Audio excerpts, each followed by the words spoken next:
Así que, por favor, ustedes cada uno, de tal día, de tal fecha, de tal mes, y porque si no, van a tener cero. Y fíjense que es el 40%. Ya, doctora, muchas gracias. Puede comenzar. Ya. Bueno, muy bien. Continuando con la clase sobre senso-percepción, el día de hoy pues vamos a seguir con la psicopatología. Muy bien, entonces más o menos un diagrama para que vayan consolidando los conocimientos dentro de lo que son los trastornos psicopatológicos en relación a la senso-percepción. Ya habíamos estudiado la clase pasada en relación a las agnosias, ¿no? Y tenemos las agnosias óptica, acústica, somatoagnosia, cuando tiene que ver con la identificación del cuerpo, autoagnosia, estereognosia. Entonces, el día de hoy vamos a trabajar básicamente con los trastornos de la percepción. Lo anterior eran los trastornos de la sensación. Entonces, tenemos dentro de los trastornos perceptivos a las ilusiones y a las alucinaciones. En cuanto a las ilusiones, ya luego se va a describir que pueden ser por inatención, que pueden ser catatímicas o que pueden ser las pareidolias, ¿no? En los siguientes láminas se van a definir y se van a dar estos conceptos. Dentro de las alucinaciones, podemos dividirla de una manera didáctica por el canal sensorial o por su origen. Por el canal sensorial ya saben que tiene que ver con alguno de los sentidos, y por su origen pueden ser las fisiológicas, las patológicas, las oníricas, psicodélicas, esquizofrénicas y psicóticas. Más o menos es este diagrama.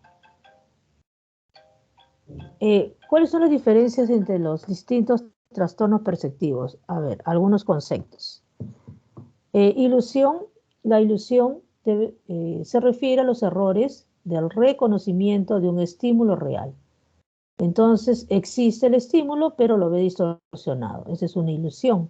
La pseudoalucinación es la percepción en un espacio interno, pero con juicio de realidad positivo. O sea, se da cuenta que está en su espacio interno. Por ejemplo, cuando el paciente les dice, escucho voces dentro de mi cabeza. La alucinación sí es una percepción sin un estímulo externo. No hay estímulo, pero el paciente lo percibe como real.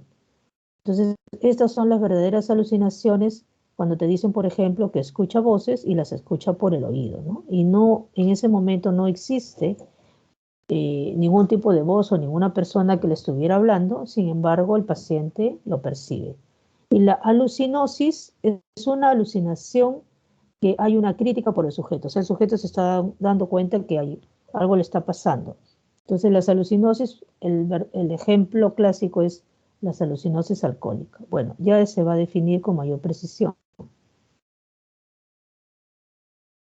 ¿Qué cualidades formales tiene este objeto percibido? Entonces, también pasamos a un diagrama. Dice, hay objeto real. Ay, chica. ¿Hay un objeto real durante la percepción? Entonces, si es que hay un objeto real, nosotros tenemos que pensar en las anomalías de la percepción, en alguna ilusión o alguna eidolias.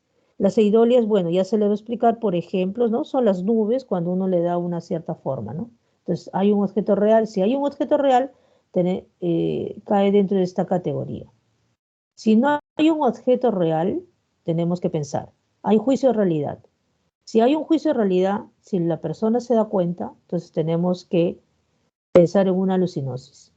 Si no hay un juicio de realidad, ¿no? Está fuera de la realidad, con un pensamiento o con un discurso fuera de lo real, entonces tenemos que ver si esta es intrapsíquica, si es abstracta, si es poco nítida. Si es poco nítida, intrapsíquica y abstracta, tenemos que pensar en una pseudoalucinación. Y si no, en una alucinación verdadera y que tiene que ver por un canal sensorial. Más o menos así es como uno puede decantar cuando uno entrevista al paciente. ¿Cuáles son las diferencias entre los distintos trastornos perceptivos? Entonces aquí vamos a considerar el objeto de la percepción, si es que está presente, la corporeidad, si hay ciertas características con carácter de objetivo, si está localizado en el espacio exterior. El punto 4, si hay un juicio de realidad. El punto 5, si hay un reconocimiento adecuado, ¿no? Con todas las características. Y la 6 tiene que ver con una interpretación errónea. Entonces, cuando estamos hablando de una alteración de la percepción, pues tiene que ser positivo tanto el objeto, hay un objeto de la percepción presente, ¿no? Está positivo en la corporeidad, o sea, el paciente lo, lo percibe de esa manera, ¿no? Y la interpretación errónea ya no tiene nada que ver acá, ¿no? Eso es más bien en la ilusión, ¿no? Entonces, en cuanto a los trastornos de la representación, no está ninguna de estas características. En cuanto a los trastornos de la ilusión, tenemos cierta característica, excepto en cuanto a las características de la imagen, ¿no? Lo ve distorsionado, ¿no? Pero existe el objeto. La alucinación, una alucinación pues verdadera, no hay el objeto, no hay el estímulo, sin embargo, presenta todas las características de corporeidad, está localizado en el espacio exterior, hay un juicio de realidad, o sea, el paciente lo ve como verdadero, como real, ¿no? Entonces no hay un reconocimiento adecuado del objeto porque en realidad no hay el objeto, y en la interpretación errónea porque no hay objeto, ¿no? Entonces solamente tiene esas 3 características, ¿no? De corporeidad, localizado en el espacio exterior, y hay un juicio no inadecuado, ¿no? La pseudo-alucinación básicamente tiene que ver con el juicio, con la interpretación. La alucinosis va a tener que ver con la corporeidad y con la localización en el espacio exterior. Ya se le explicó que el sujeto se da cuenta de que algo está pasando. Por ejemplo, la alucinosis alcohólica, ¿no? El alcohólico siente que, por ejemplo, que las hormigas están caminando por su cuerpo, ¿no? Se da cuenta de que eso no es algo real, sin embargo lo percibe. A ver, en cuanto entonces a la psicopatología, vamos a ver las distorsiones perceptivas y los engaños perceptivos. ¿Qué significa eso? Se clasifican entonces como distorsiones perceptivas. El estímulo es captado por los sentidos, es percibido distinto a la manera como debiera ser. Es generalmente de naturaleza más orgánica y transitoria. Por ejemplo, las distorsiones que sucede en el síndrome de delirium, que es un trastorno de la conciencia, en el aura epiléptica, ¿no? Son los signos o síntomas que aparecen antes de la epilepsia y por una ingesta de tóxicos. En cuanto a los engaños perceptivos, es una experiencia perceptiva nueva. Suele convivir con el resto de percepciones normales. No se fundamenta un estímulo realmente existente fuera. Es un supuesto. Las alucinaciones no están fundamentadas, por ejemplo, en estímulos reales, y las pseudopercepciones están fundamentadas en estímulos reales, pero que ya no están presentes. Pues son alteraciones, los engaños perceptivos son alteraciones de la imaginación. Se produce una experiencia perceptiva nueva. Por ejemplo, tú puedes estar viendo normal, ¿no? Y sin embargo puedes estar escuchando voces, ¿no? Entonces hay percepciones normales junto con percepciones anormales. En cuanto a las alteraciones de las distorsiones perceptivas, tenemos anomalías en la percepción de la intensidad, ¿no? Entonces acá hablamos de hiperestesia, de hipoestesias y de las anestesias. Esto es, bueno, como sabrán, es más orgánico, ¿no? Entonces la intensidad depende de las características del estímulo, del contexto y del sujeto. Entonces las alteraciones son especialmente debidas al receptor y tienen carácter, como ya se les dijo, orgánico. Puede ser neurológico tóxico, como el aura epiléptico, como la epilepsia misma, o el consumo de sustancias. Entonces ahí es donde pueden sentir estas personas la sensibilidad alterada, ¿no? Puede ser como hiperestesia o hipoestesia o la anestesia. Y la funcional, por ejemplo, las depresiones, donde todo se viene abajo, entonces incluida la percepción, que puede ser como hipoestesia. En los estados maníacos, que es lo contrario, que todo se siente, se percibe de manera más intensa, y en la esquizofrenia puede darse este tipo de anomalía en la percepción en relación a la intensidad. La hiperestesia, como se le denominó, es un aumento en cuanto a la percepción de un estímulo. Todos los sonidos son altamente oídos, o sea, en voz altisonante. Todos los colores también son muy luminosos. Una tela roja parece una llama, el acto de cerrar una puerta retumba como un cañonazo. Por ejemplo, la hiperestesia nosotros podemos encontrar incluso en un autista.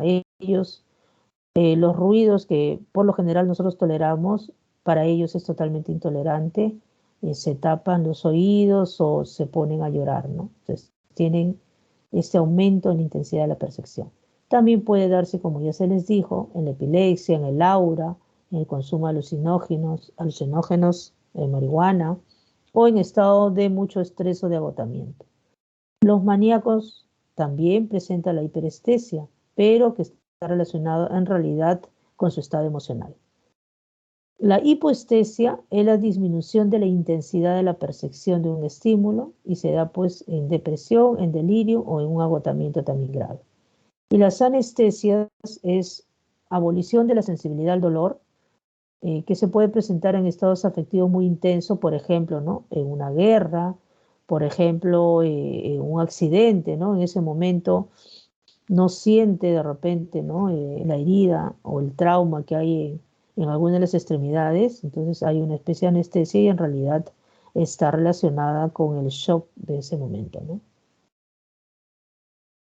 En cuanto también tenemos la alteración en cuanto a la cualidad, que tiene que ver con ciertas características como el color, como la nitidez y como los detalles. Aquí hablamos, por ejemplo, de este tipo de alteraciones en la cualidad en cuanto a la distorsión. Tenemos la xantoxia, la cloroxia, por altos niveles de xantosina o bilirrubina circulante o en la visión coloreada como consecuencia del consumo de sustancias psicodilépticas, o en la ausencia de la visión de un color como ocurre en el daltonismo, ¿no? Entonces aquí en el daltonismo, por ejemplo, hay una alteración en la percepción en cuanto al color, en cuanto a la cualidad. Las alteraciones también son especialmente debidas también al receptor y suelen tener carácter neurológico, tóxico o funcional. Entonces ya tenemos anomalías en cuanto a la intensidad, en cuanto a la cualidad, en cuanto al tamaño y forma, y se llaman las metamorfoxias. Hay unas distorsiones en la percepción visual. Entonces estas personas ven de pronto los objetos o grandes o pequeños o que van cambiando de forma. Entonces hablamos ahí de la dismorfoxia, y si vemos pequeño o lo vemos grande, podemos hablar de dismegaloxias. Y en cuanto referidas al propio cuerpo, la autometamorfosis. Entonces también suelen tener carácter neurológico tóxico, por ejemplo, con el consumo de sustancias. En cuanto a la integración perceptiva, hay una dificultad para integrar las diferentes modalidades perceptivas, o sea, las diferentes modalidades que ingresan por alguno de nuestros sentidos. Se puede dar en los estados orgánicos, como la ingesta de tóxicos o en los delirios, también en la esquizofrenia, pero menos creo, es generalmente hay que pensar en algún tipo de organicidad. Puede llamarse como escisión perceptiva, como la metacromías o la morfólisis o la sinestesia. Sinestesia es cuando por dos canales diferentes perceptivos a la misma vez se percibe. Por ejemplo, estamos escuchando una música y de pronto vemos colores, ¿no? Esa es una especie de sinestesia. Entonces, ¿qué cosa es la escisión? Más o menos tratando de dar una mejores características de este concepto. El objeto percibido se desintegra en fragmentos o elementos más simples. El paciente es incapaz de formar los lazos habituales entre dos o más percepciones, o sea, todo lo ve separado en cuanto a la diferente modalidad sensorial. Por ejemplo, dice, un pájaro trina en el jardín, oigo al ave y sé que trina, pero ¿qué es un pájaro y qué trina? Son cosas ampliamente separadas. No lo puede reunir en su cabeza, ¿no? Como si el pájaro y el trino no tuviesen que ver entre sí. Dice, las sensaciones, aunque están asociadas, parecen estar muy separadas en este tipo de patología, incluso en conflicto. Dice, por ejemplo, un paciente está viendo la televisión y experimenta un sentimiento de competencia entre las percepciones visuales y auditivas, que incluso puede llevarle mensajes diferentes. O sea, lo siente separado, tanto lo que está ingresando por la visión como lo que está ingresando por los oídos, ¿no? Entonces, generalmente se da en pacientes con intoxicación. En esquizofrenia, siempre y cuando pues, no es tan sencillo indagar este síntoma y tampoco, bueno, no es tan frecuente, ¿no? Pero puede darse, ¿no? Es que percibe de manera separada, diferente, fragmentada las sensaciones, ¿no? Nosotros, por ejemplo, todo lo tenemos integrado, ¿no? En cambio, en la sinestesia hay una asociación anormal de sensaciones. Un estímulo sobre una modalidad sensorial libera de forma automática e involuntaria otra sensación en un sentido diferente. Por ejemplo, ¿no? Sonidos, se escucha un sonido y en eso percibimos un olor. Vemos un color y en eso a nuestros oídos escuchamos alguna melodía o colores que se tocan con las manos, ¿no? Entonces, esta sinestesia, sí, yo creo que indagando se puede encontrar a veces en los pacientes esquizofrénicos. Se presentan además en personalidades impresionables o artísticas o sugestionables o bajo el efecto de sustancias alucinógenas como la mescalina, ¿no? Entonces también puede presentarse en sujetos normales que son altamente pues, sugestionables, ¿no? O bajo el consumo de algunas sustancias. Además, puede aparecer de manera normal en 1/3 de los niños y un 10% de los adultos. Pero sobre todo aparecen los artistas, ¿no? Estas personas muy sensibles. En cuanto a anomalías en la estructuración de estímulos ambiguos, tenemos las ilusiones, ¿no? Acá en las ilusiones existe un estímulo, pero lo percibimos de una manera inadecuada. Las personas, dice, tenemos tendencia a organizar, a dar significado a lo percibido. Si el estímulo es ambiguo, la vida cotidiana, por ejemplo, ya les comentaba, ¿no? Cuando vemos a las nubes, nosotros le damos ciertas formas, ¿no? Ciertas imágenes, ciertos sentidos, y eso se llama la pareidolia. Hay un sentido de presencia, sensación de que no se está solo, ¿no? Corriente en los estados emocionales intensos. O también a veces hay mucho cansancio. La importancia diagnóstica de las ilusiones, según este autor Hamilton, bueno, es porque puede estar asociado con otros signos y síntomas, nos indica que hay un estado emocional muy intenso y pudiera haber alguna base pues, etiológica, orgánica de falta de claridad perceptiva. Entonces las ilusiones, ¿no? Aquí tenemos, ustedes ven este gráfico, ¿no? De esta manera, tomada o dibujada de esta forma, nosotros los percibimos, ¿no? Como, de esta forma que en la vida real no es así, ¿no? Son percepciones reales, pero adulteradas y deformadas por el sujeto.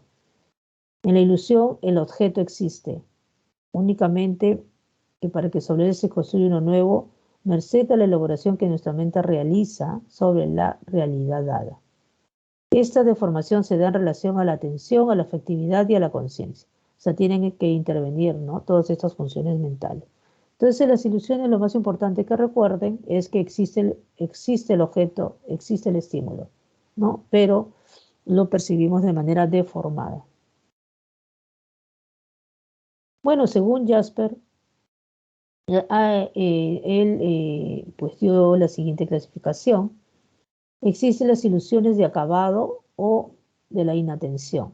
Se producen por relajación o por el déficit de la atención. Son muy corrientes, sobre todo en forma de lectura o de audición engañosas, corrigiendo automáticamente los errores de un texto al ser leído o complementando una frase oída parcialmente. O a veces es cuando nosotros vemos un dibujo que no tiene pues todas las líneas, ¿no? Punteadas o remarcadas, nosotros lo llenamos, ¿no? Entonces esto es una ilusión de acabado.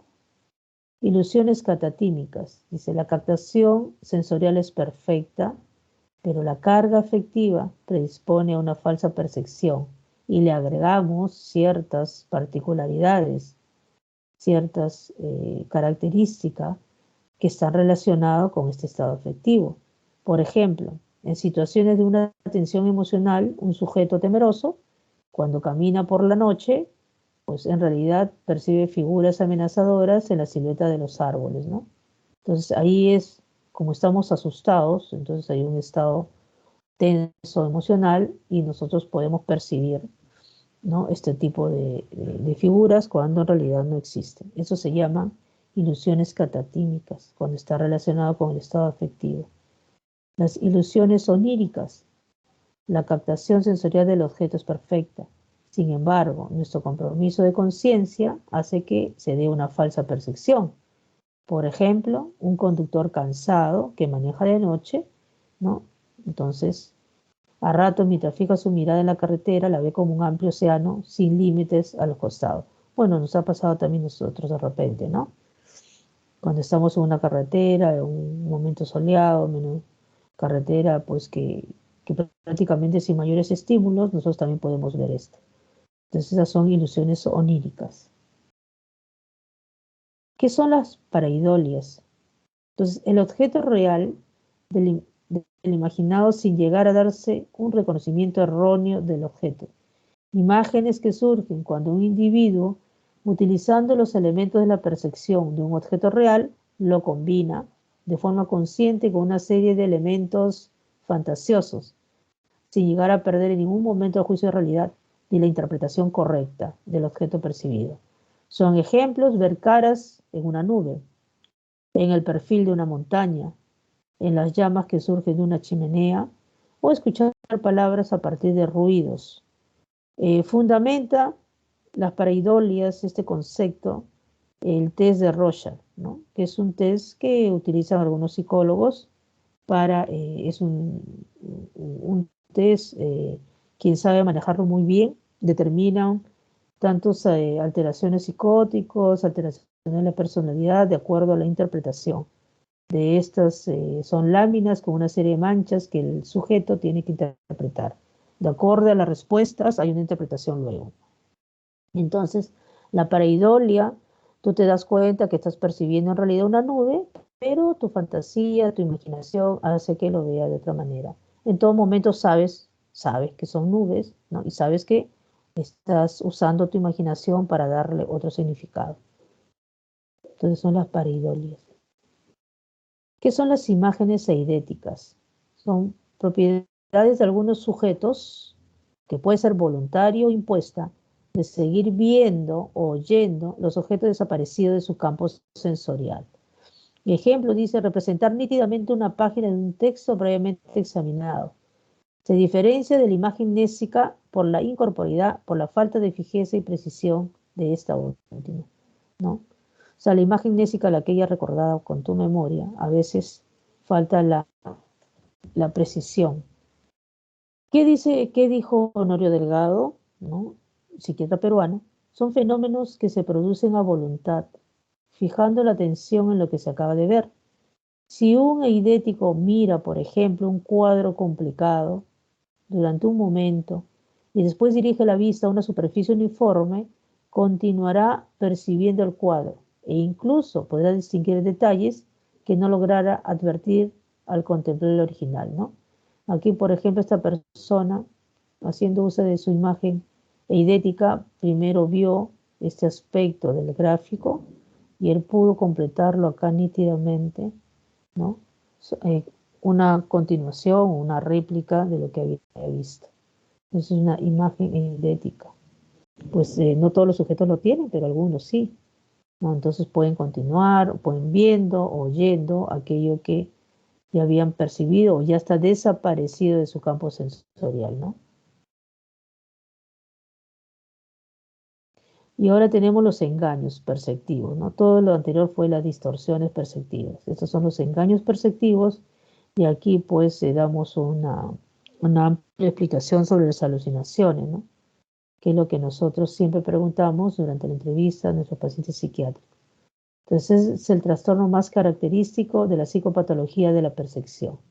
No siempre indica trastorno mental, tiene que ver a veces con aspectos culturales o religiosos.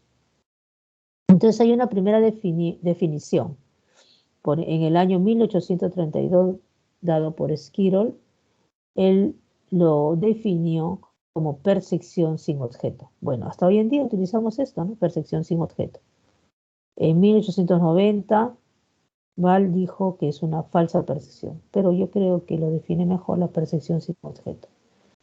Jasper habla de corporeidad, ¿no? De cualidades objetivas y especialidad por alguno de los sentidos, corporeidad, ¿no? Que no, las cualidades que tienen este tipo de alucinaciones.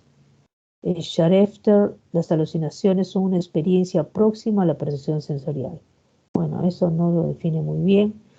El texto de Oxford de Psiquiatría es un precepto que se experimenta en ausencia de un estímulo externo. La APA, la Asociación Psiquiátrica Americana, nos define como percepción sensorial sin estímulo externo del receptor correspondiente. Bueno, es como decir percepción sin estímulo, ¿no? Y otra definición de Berríos, que también es otro psiquiatra: descripciones verbales de experiencias sensoriales, con o sin insight, que no están justificadas por un estímulo relevante. Bueno, yo creo que para que siempre se les quede a ustedes con que entienda que es una percepción sin objeto, yo creo que ya están dando gran parte de la definición de lo que es una alucinación. Jasper las distingue de las ilusiones en cuanto que son percepciones corporales engañosas que no han surgido de percepciones reales por transformación, sino que son enteramente nuevas. Y también las distingue de los fenómenos oníricos porque pueden presentarse simultáneamente a las percepciones reales. O sea, otros sentidos, otras percepciones por los otros sentidos son normales, ¿no? Pero hay algunas alteradas que pueden ser las visuales y las auditivas, que son las más frecuentes. Bueno, concepciones actuales del año, por ejemplo, 1988, definían la alucinación como una experiencia similar a la percepción, con una ausencia de un estímulo apropiado. Entonces, aquí ya nos diferencia entre ilusión y alucinación, que tiene la fuerza, impacto, con alto grado de convicción a una percepción real. Entonces, aquí ya nos está diferenciando entre alucinación y pseudoalucinación, que no es susceptible de ser dirigida ni controlada voluntariamente, ¿no? Entonces aquí lo distinguimos, dice, entre alucinación y otras clases de imágenes, que, por ejemplo, las eidéticas, ¿no? Que a veces pueden presentarse. El paciente que alucina distingue perfectamente entre su imaginación y sus experiencias alucinatorias. Entonces, una cosa es la alucinación, que ingresa por alguno de los canales de la percepción o de los sentidos, y otra cosa es nuestra imaginación, ¿no? Que tiene que ver más que todo con nuestra parte de nuestro pensamiento. ¿Cuál es la clasificación de las alucinaciones que nosotros utilizamos actualmente? Según su complejidad, pueden ser elementales o complejas, ¿no? Elementales, que se le denomina, por ejemplo, a veces a los acoasmas, que a veces pueden ser ruidos nada más, ¿no? Que escuchan. Según las causas de su aparición, fisiológicas, orgánicas, ambientales, psiquiátricas. Bueno, sobre todo creo que diferenciar entre las orgánicas y las psiquiátricas. Según la esfera sensorial, bueno, ya saben ustedes que tiene que ver con algunos de los sentidos y otros fenómenos alucinatorios. Según su complejidad, como ya les decía, elementales, ruidos, zumbidos, luces, resplandor. La mayoría, ¿no? O sea, la mayoría supuestamente son como que ruidos, como que luces, ¿no? Y complejas pueden ser imágenes, pueden ser conversaciones, pueden ser piezas teatrales, pueden ser figuras, ¿no? Entonces, generalmente las complejas ya se presentan en la esquizofrenia o en cualquier otro trastorno mental grave. Ya según su contenido, pueden ser ya diversos, ¿no? De acuerdo a sus miedos, a sus recuerdos, pueden ser de contenido cultural, religioso, pueden ser en situaciones vitales especiales, dice, como por ejemplo los prisioneros, ¿no? O los que están secuestrados. Y algunos pueden estar relacionados con los contenidos de los delirios, que es un trastorno del pensamiento, ¿no? Según las causas de aparición. Entonces, las fisiológicas, por ejemplo, tenemos las alucinaciones que pueden presentarse durante el sueño. Estas son fisiológicas, no implica alguna patología, no tiene algún tipo de representación patológica.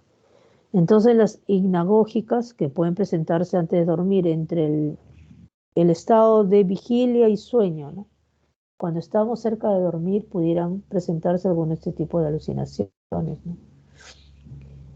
O puede ser alucinaciones hipnopómpicas, que pueden ser, nosotros estamos dormidos y al momento de despertar, de repente escuchar, oír algo, ver algo. Estas son correspondientes al sueño y no implica alguna patología. Puede darse también en situaciones fisiológicas extremas, ¿no? Como deshidratación, como hipertermia.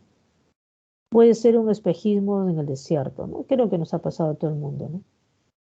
Las ambientales puede ser en situaciones de aislamiento, ¿no? Secuestros, prisioneros, ¿no? Donde hay mucha sobrecarga sensorial o aislamiento social. Las orgánicas, provocadas por enfermedades somáticas locales, que pueden afectar algunos de los órganos sensoriales, o puede ser por tumores del lóbulo temporal, o lesiones en el lóbulo occipital, ¿no? Que daría más alucinaciones visuales. En la epilepsia también puede presentarse, en el delirio, en las psicosis orgánicas, ¿no? Y las psiquiátricas casi siempre acompañadas de ideas delirantes, ¿no? O sea, muchas veces las alucinaciones están acompañadas de personas que también tienen algún tipo de delirio, que es un trastorno del pensamiento, como les decía. Ahora, según la esfera sensorial involucrada, ya saben ustedes, pueden ser visuales, auditivas, gustativas, táctiles, senestésicas y sinestésicas o motoras. Bueno, voy definiendo esto. Las auditivas son las más comunes, las que más encontramos en la clínica. Las elementales, como les decía, que puede ser la cosmas, que solamente son ruidos, o las estructuradas, que ya son conversaciones. Pueden ser familiares o pueden ser de voces desconocidas, pueden ser de tono imperativa o que te ordenan, comandatoria, o puede ser comentadoras que comentan sobre el paciente, puede ser el diálogo en segunda persona en el caso de la depresión, o en tercera persona, o puede ser como eco del pensamiento. Puede ser de contenido amigable, pero más frecuentemente es amenazante, ¿no? O sea, el paciente le escucha y le provoca mucha angustia, mucho temor, porque generalmente son críticas, no negativas al paciente. O pueden ser comandatorias de hacer daño, por ejemplo, a su familia, ¿no? Entonces eso también le genera mucha angustia. Pueden ser oídas de forma cercana o bien como murmullos vagos, y lejanos. Las alucinaciones de segunda persona son más características de la depresión, mientras las alucinaciones en tercera persona. En tercera persona, ¿qué significa? Escuchan varias voces que hablan sobre el paciente en tercera persona. Son más características de la esquizofrenia. Cuando una persona le dice que escucha voces, entonces ustedes tienen que preguntar, ¿no? Todas las características, y dentro de esas características le preguntan, ¿esas varias voces conversan entre ellas sobre ti, pero en tercera persona? ¿No? O sea, por decirte, no sé, hablan entre dos, tres voces y están hablando, por ejemplo, de Mario, que es el paciente, ¿no? Que Mario es esto, que Mario es lo otro, ¿no? Entonces, así, cuando son conversaciones en tercera persona, es muy característico de la esquizofrenia. Ustedes ya pueden descartar y presumir que este paciente es esquizofrénico. Alucinaciones auditivas. El esquizofrénico escucha voces, no personas. Las voces no poseen una posición determinada.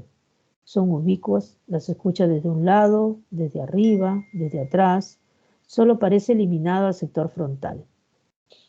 A veces el paciente afirma que las voces le penetran la cabeza, los oídos, el corazón. En esos lugares las siente más que las oye. Esta experiencia confirma el carácter pseudoacústico de las alucinaciones auditivas. Las voces no carecen de determinación espacial. Se burlan de ella, eludiendo todo límite y frontera y no tiene que ver los muros y la distancia, ni el poder de las voces resulta abrumador e irresistible, ¿no? Ellos te dicen, pues, ¿no? Que están escuchando, que ahí sí afuera están hablando de él, ¿no? Entonces, por eso dice, no tiene que ver con muros. El paciente está indefenso, no tiene cómo defenderse y no puede huir, ¿no? Las voces las escucha a donde vaya. Así el esquizofrénico no siente necesidad de poner a prueba la realidad de sus experiencias. No lo escandalizan los absurdos físicos, no se sorprende de que solo él escuche las voces. No se pregunta por qué las voces se dirigen a él, solamente las escucha. No, más o menos esto es lo que describe un paciente esquizofrénico. En las alucinaciones, por ejemplo, del alcohólico, las voces se mantienen en un lugar definido, en algún lugar de las inmediaciones. O sea, no atraviesa las paredes, ¿no? El esquizofrénico nunca intenta averiguar dónde se originan las voces. El alcohólico a menudo busca a las personas que hablan a su alrededor y no a él. Las voces son atmosféricas, se comportan como los elementos, el viento, la lluvia, el fuego, y no obstante hablan, se burlan y amenazan. Esa metamorfosis indica que el paciente ha perdido su lugar, dice, en el mundo humano. Bueno, hay una pérdida, como dicen, de la razón, ¿no? En cuanto a las visuales, generalmente son más orgánicas, ¿no? Cuando, de todas maneras, hay que descartar la organicidad. Por ejemplo, pueden ser muy elementales, fotoxias, ¿no? Como de repente, no sé, pues una luz, algo así, ¿no? O complejas, tamaño natural, o puede ser de diversos tamaños, como ya se le explicó, puede ser que se achiquen, o que sean grandes, o que sean pequeños, con y sin perspectiva, o sea, puede ser plano, puede ser en 3D. La otoscopía puede ser positiva o negativa, con exaltación de tono afectivo. Las alucinaciones visuales son más características, como les decía, de los estados orgánicos agudos o demencias, ¿no? A ver, las alucinaciones visuales. Sospechar organicidad. Se asocian con los defectos de la visión y trastornos orgánicos como tumores cerebrales, como las crisis convulsivas, como el consumo de algún tipo de sustancia, enfermedades cerebrovasculares, ¿no? Accidentes cerebrovascular, infecciosas o degenerativas, ¿no? A veces hay muchas encefalitis también que llevan con síntomas psicóticos, ¿no? Y en realidad se le saca una resonancia y se le hace, bueno, todos los descartes de organicidad como es la PL, la resonancia, y ahí ya se llega al diagnóstico de encefalitis, ¿no? Y a veces se es considerado como paciente solamente psiquiátrico. Pero hay encefalitis que pueden ser autoinmunes, que pueden ser virales, que pueden ser infecciosas, que pueden dar este tipo de alucinaciones. Entonces, primero tenemos que descartar la organicidad. Las alucinaciones visuales elementales se asocian con la patología del lóbulo occipital, mientras que las formadas y escénicas se asocian con patología del lóbulo temporal. Hay muchas epilepsias con lesiones en el lóbulo temporal que dan este tipo de alucinaciones también, o que dan síntomas psicóticos, ¿no? Tipo alucinatorio, ¿no? Algunos autores consideran que las alucinaciones visuales son también frecuentes en la esquizofrenia, pero en general se acompañan de otras alucinaciones, como puede ser auditiva, o sea, solamente visual es más que todo orgánico, ¿no? Pero si es que además hay visuales, auditivas, en relación al cuerpo, ¿no? Que son las anestésicas, y en relación a los delirios, ¿no? Que son las ideas de daño, de persecución, entonces ahí nosotros tenemos que pensar más en una esquizofrenia y menos en una organicidad. Bueno, también lo otro importante es que la esquizofrenia tiene un nivel de conciencia normal, ¿no? En cambio, las organicidades generalmente ya hay un trastorno del sensorio, un trastorno de la conciencia. Bueno, entonces el síndrome de Charles Bonnet también es algo que se les mencionó. Es un término acuñado por Morsier en 1936 en honor a un filósofo suizo que describió las experiencias de su abuelo, un magistrado de 89 años que durante 3 meses vio imágenes de hombres, pájaros y edificios que cambiaban de silueta, tamaño y lugar, sin alteración de conciencia y reconociendo que algo estaba pasando.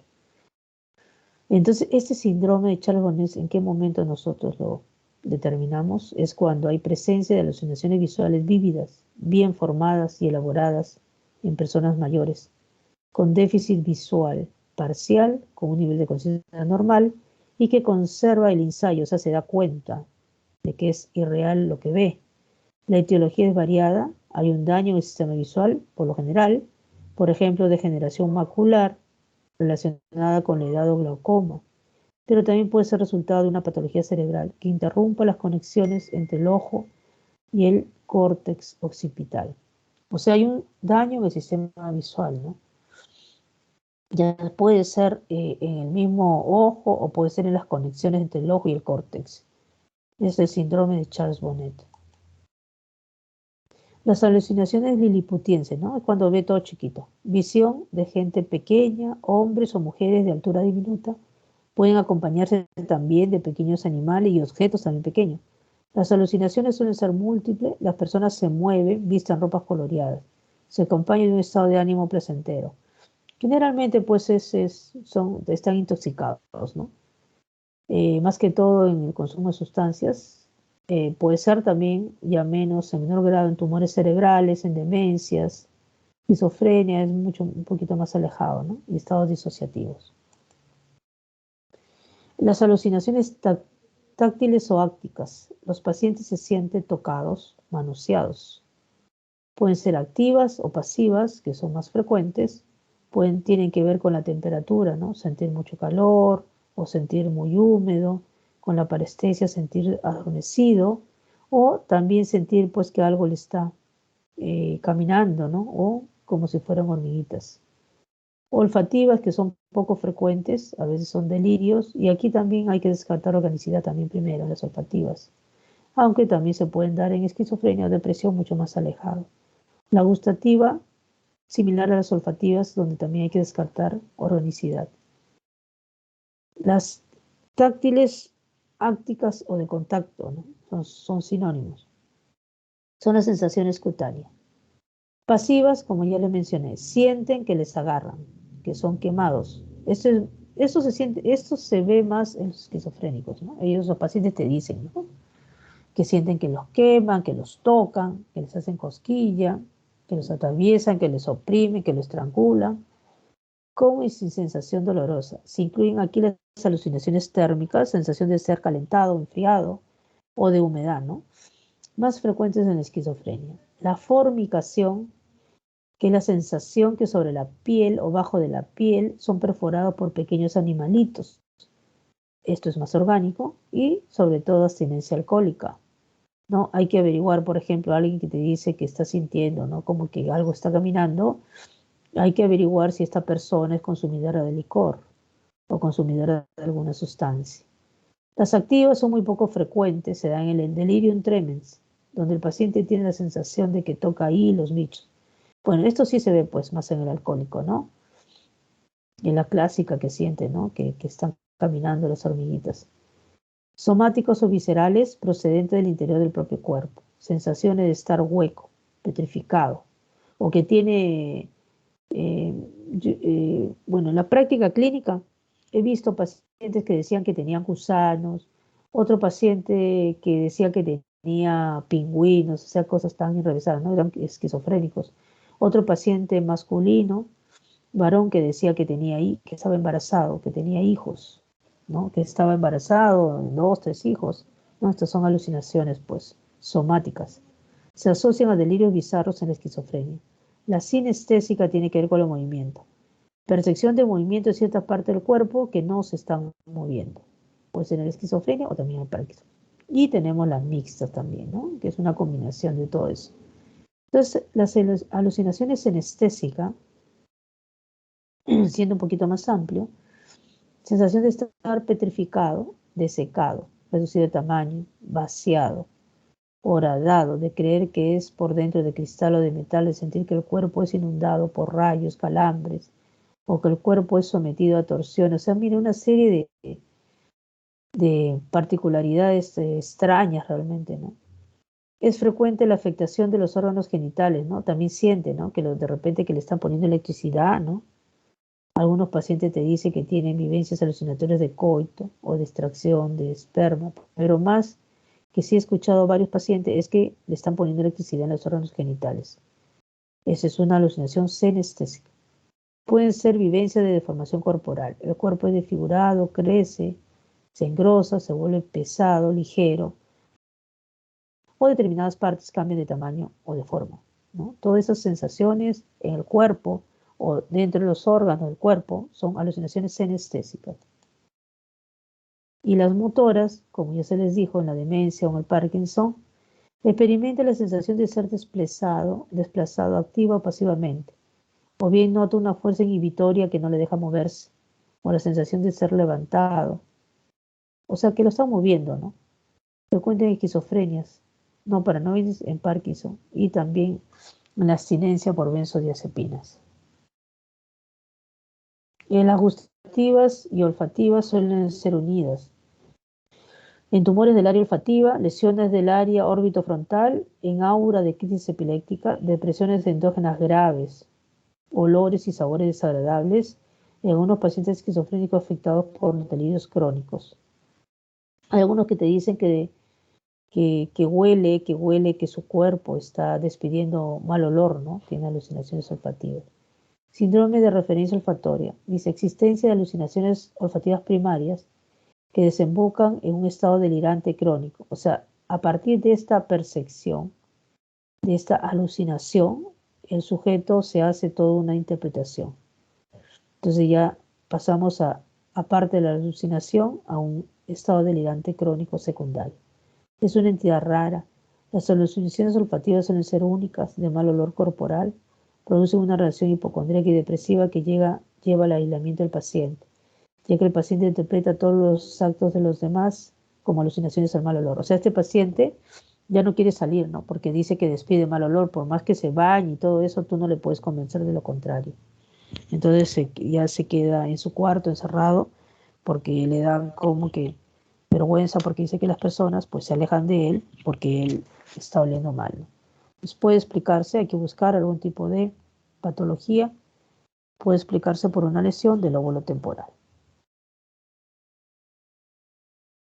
Entonces, ¿cuáles son las variantes ahora de esta experiencia alucinatoria? Tenemos las pseudoalucinaciones, ¿no? Entonces, por ejemplo, es el esquizofrénico, no más que todo el esquizofrénico se da. Me llega al cerebro una voz sin sonido que siento penetrar. Son comunicaciones divinas desde martes, en sujetos poderosos de mentalismo. O sea, son pacientes que te dicen que en su cabeza escucha voces. No, él sabe que vienen de, que no es real, ¿no? Pero eso se llama pseudo-alucinaciones. Tiene un reconocimiento de subjetividad.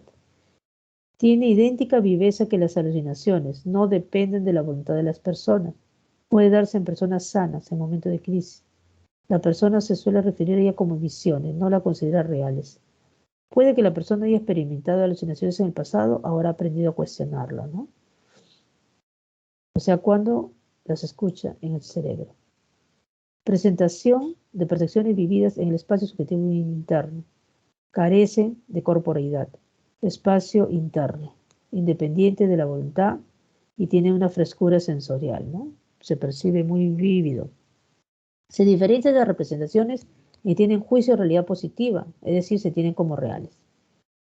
Son vividas como un fenómeno subjetivo a diferencia de los recuerdos o de las fantasías.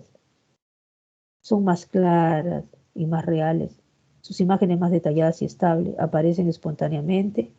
No es posible modificarlas a voluntad, ni librarse tampoco de ellas. Se acompaña con frecuencia del carácter de imposición, o sea, son impuestos. No puede modificarlas, no puede retirarlas, no puede librarse de ellas. Alucinaciones, existe otro tipo de alucinaciones que son las alucinaciones funcionales. Las percepciones de un campo sensorial provocan alucinaciones en el mismo campo sensorial y desaparece cuando se elimina el estímulo, cuando se cierran los párpados o cuando se ocluyen los oídos. Por ejemplo, oír voces cuando percibe unos golpes en la pared y cesar de oírlas al cesar los golpes, ¿no? Entonces alguien golpea la pared y ahí escucha voces, o sea, alucinaciones auditivas. Deja de escucharlas cuando ya cesan los golpes. Con los ojos abiertos por la noche veo bichos y hombres grandes que me quieren pegar. Enciendo la luz y desaparece.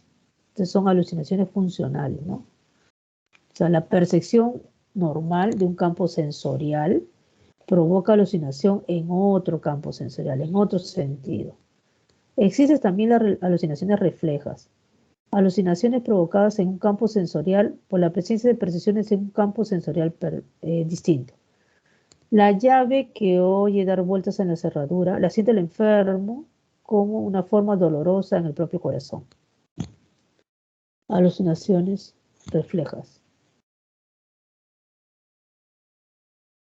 O sea, es alucinaciones en un campo sensorial por la presencia de una percepción en un campo sensorial distinto.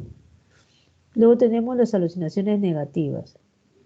Vallejo Nájera también ha estudiado mucho la psicopatología. Dice, dejar de ver objetos realmente existentes. Es raro en patología, aunque puede ser provocado mediante sugestión. Sí, pues, por ejemplo, no verse, ¿no? En el espejo, ¿no? Es una alucinación negativa, ¿no? Es bien.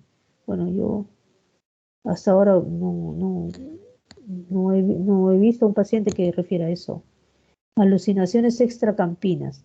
Son alucinaciones que se experimentan fuera del campo sensorial. Cuando un individuo mirando de frente ve a alguien a su espalda, o oye voces en otro lugar cuando está en otro distrito, dice.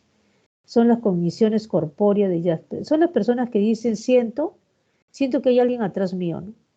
Pero nunca lo ha visto, ¿no? Entonces son las cogniciones corpóreas. Alucinaciones fuera de tu campo visual.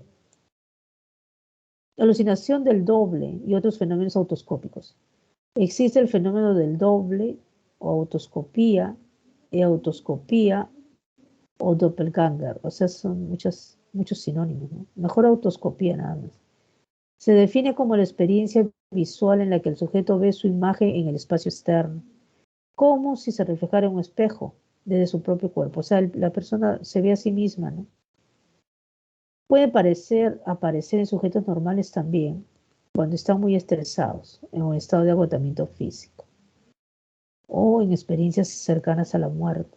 En estados disociativos son cuando las personas pasan por un breve periodo del trastorno de la conciencia, ¿no? Eso ya lo estudiaron en conciencia, los estados disociativos. Y puede aparecer este fenómeno. Otra vez se asocia a la esquizofrenia. También hay que descartar enfermedades neurológicas, organicidad, tipo la epilepsia, los tumores, ¿no? Y también se da el fenómeno contrario a otoscopía negativa, ¿no? O sea, se mira en el espejo y no se ve. A ver, la diferencia entre ilusión versus alucinación. La ilusión, hay un estímulo real. Aquí no hay estímulo. En la ilusión lo deforma y aquí tiene todas las características, a pesar que no hay el estímulo, pero tiene todas las características, todas las cualidades de un objeto real. Aquí hay una impresión de lo percibido, aquí puede ser inesperada y lo puede corregir, ¿no? En cambio, la alucinación pues es involuntaria, la persona no puede hacer nada al respecto. Y la alucinosis es una percepción sin objeto, al igual que la alucinación, pero a diferencia de esto, el juicio de realidad está conservado. El sujeto se da cuenta que es algo anormal, pero igual lo siente. Generalmente en intoxicaciones por drogas, en el alcohólico, es un ejemplo de ello. Alucinosis, entonces. Alucinaciones. Es una alucinación verdadera, pero hay un juicio de realidad. Se da cuenta de la normal, en cuanto el esquizofrénico no se da cuenta. ¿Cuáles son las diferencias importantes? A ver, que nosotros debemos recordar. La diferencia entre la alucinación verdadera y la pseudoalucinación es que la primera es un trastorno de la percepción y la segunda un trastorno de la representación. La pseudoalucinación no tiene corporeidad y aparece en el espacio subjetivo interior. Son los rasgos esenciales que la distinguen de la alucinación verdadera. No tiene corporeidad y aparece en el espacio subjetivo interior. No es en la parte externa, como si lo es una alucinación. La alucinosis tiene característica de percepción, pero hay un concepto de realidad. El enfermo se da cuenta, ¿no? Cuáles son lo real y cuál no lo es. Bueno, también aquí hay otras características, un cuadrito para que más o menos ustedes se vayan dando cuenta Cuando decimos alucinaciones, cuando decimos pseudoalucinaciones y cuando decimos alucinosis, ¿no? Entonces, si tiene corporeidad, estamos hablando de alucinaciones y de alucinosis, ¿no? Las pseudoalucinaciones no tienen corporeidad. Localizado en el espacio exterior, alucinaciones y alucinosis, ¿no? O sea, el paciente ingresa por los sentidos, el paciente lo percibe así. En cambio, las pseudoalucinaciones se produce en el medio interno, en nuestra cabecita, y el paciente se da cuenta.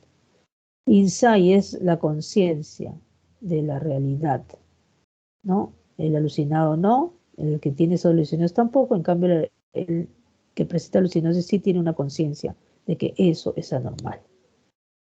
Y causa, generalmente las alucinaciones y pseudoalucinaciones son trastornos mentales psiquiátricos y las alucinosis más orgánicas. A ver, esa es una guía más o menos cuando nosotros indagamos experiencias alucinatorias. ¿Estamos ante una alucinación o estamos ante otro tipo de engaño perceptivo? Entonces, a ver, ¿cuál es el consejo a seguir por el clínico o por cualquier persona que esté entrevistando? La claridad del informe verbal del paciente, no suponer que un paciente presenta delirios o delusiones, ya cuando lleguemos al trastorno del pensamiento, ahí lo van a estudiar, debe presentar también alucinaciones. Solo presentan alucinaciones un 35% de los pacientes que presentan delirio. Si presenta alucinaciones, en cambio, el 90% está acompañado de delirios, ¿no? O sea, las alucinaciones sí por lo general está acompañado de delirios.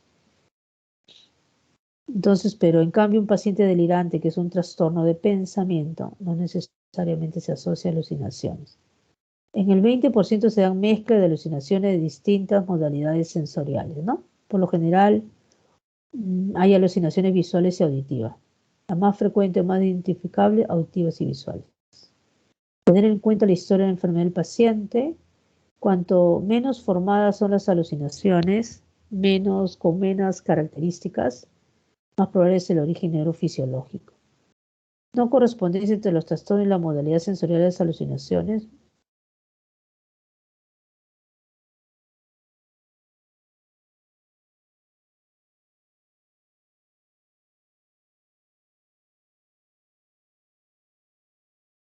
Ya.